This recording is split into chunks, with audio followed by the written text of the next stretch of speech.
why I refused to talk to myself. Why did you refuse to talk to yourself? Tell me. I was saving it for the book, Chad. Fuck it. We'll I'll sell the book, man. You let me know, man. I'll put up links. I'll let people know. All right, well, I'll buy it myself. If we go in that route, then all right. No. Come on. No. But no, the reason why is because I had an uncle, my mother's brother, Anthony Parham. He was her only brother.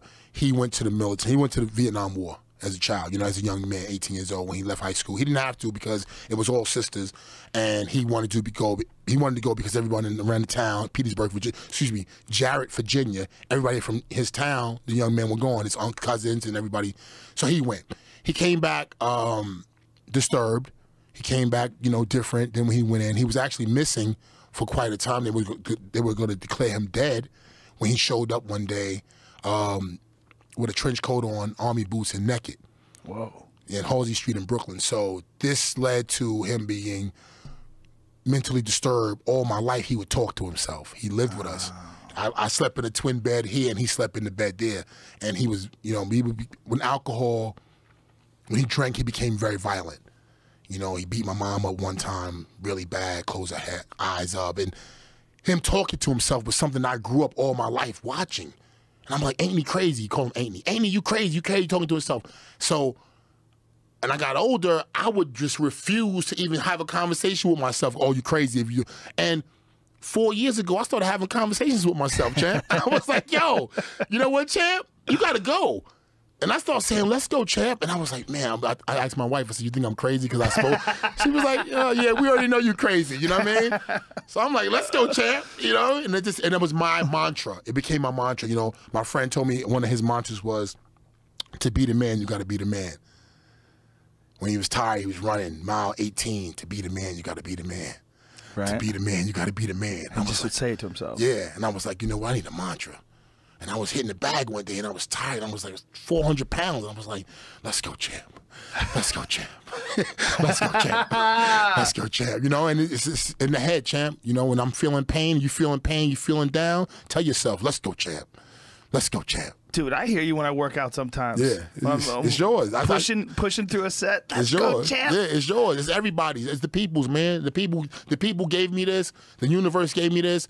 The people linked into it, and it's not mine, it's ours. We just want to give each other positivity and love. And I meet people from everywhere, champ. I'm a little nuts because I go to every city or country, and people say, champ, I'm in the lobby or I'm in this town, can I meet you? And I say, come over to the hotel. And they come.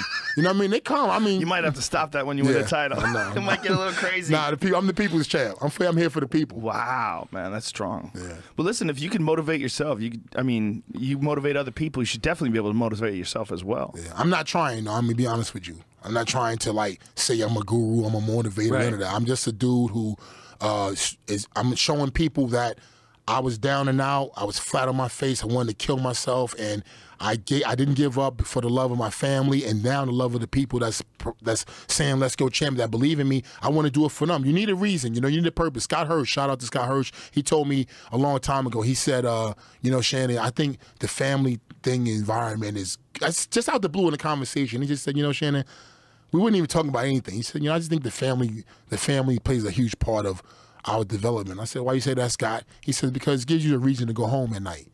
And I was like, damn, we all need a reason, you know what I mean? Gives you a reason. And my family gives me a reason, and you give me a reason, because and Snoop Dogg gave me a reason, and Cameron gave me a reason. Every popular rapper and unpopular rapper and guys who make beats, they gave me a reason because champ ain't feel good, man. I'm going to keep it real with you. A lot of days I ain't feel good, but when I got up and seen you or Snoop or Cameron or Reels or Chance or anybody out there that I know that gave me a shout out or act this to someone else, I was like, damn, gave me a reason, and the reason became more and more. So I felt like I was taking in the energy from the people around the world. Every text, every meme, every DM, I feel like I'm getting stronger because now the people behind me. I never had nothing, Joe. I was on my own. I was a kid by myself, and now I got the world behind me. That's all I needed, champ. You got a lot of people behind you. I got the world, champ. I got 150 thanks to you as well, and everybody who promotes me. And those are my promoters, by the way. The people promote me.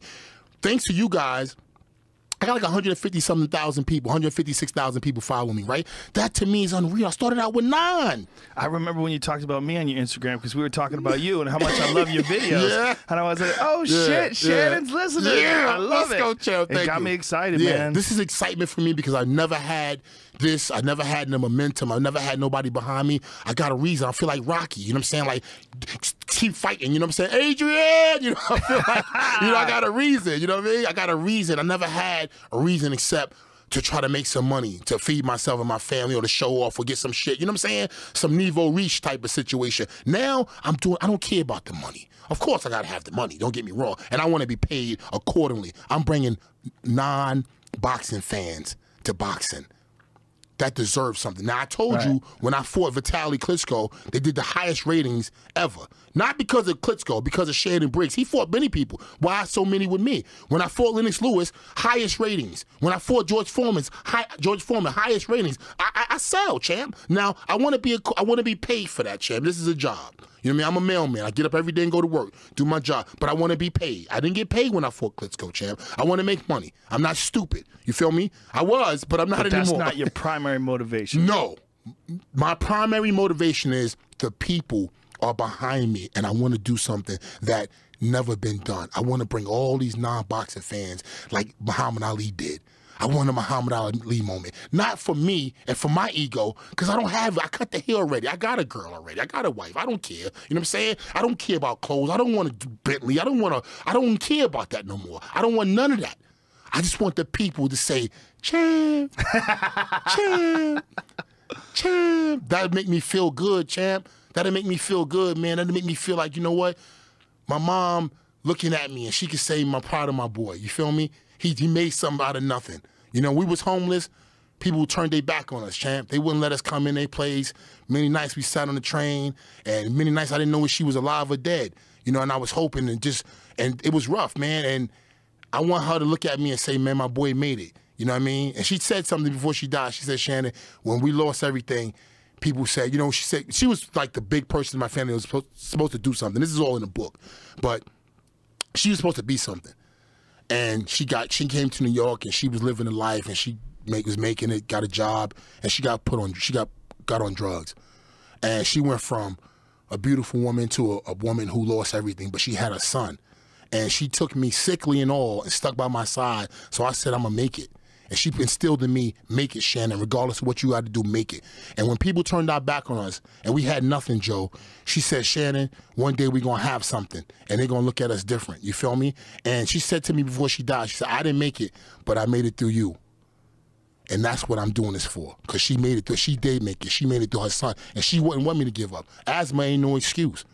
No manager ain't no excuse. No promoter ain't no excuse. Make it. And then I came out with social media. They came out with social media, and I'm making it, champ.